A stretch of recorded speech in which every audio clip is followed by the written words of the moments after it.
For example, you, right? How old are you? I'm 20. You're 20.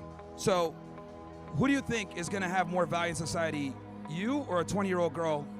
Depends which 20-year-old girl, because me, physically, I work my ass off and I'm, focused and do what I need to do. I'm sure there's a woman that's 20 years old that does the same thing. Okay, here's the beauty. There's a majority that you don't said you do work that. your ass off, right? Of course. Why do you work your ass off? I mean, because I don't ever want to have my mom working a day in her life. That's all Cool. it is. So there's a burden of performance on you, right? You have to work. I have to. No one has to work. Well, if you didn't work, your status would decrease. Fair? Not necessarily. Nowadays, no. Yeah, it would decrease.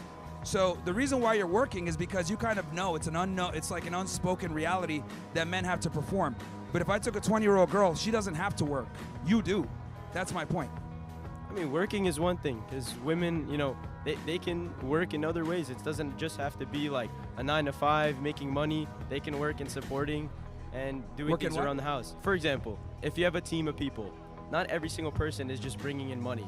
Someone helps someone else to support them throughout their daily life, to assist them to make that money. So let's say if I had a woman that was, living with me and she was my girlfriend, she doesn't need to make money as long as she makes my life easier to be able to make money. And that's just as much as a help as me making money. Here's the difference.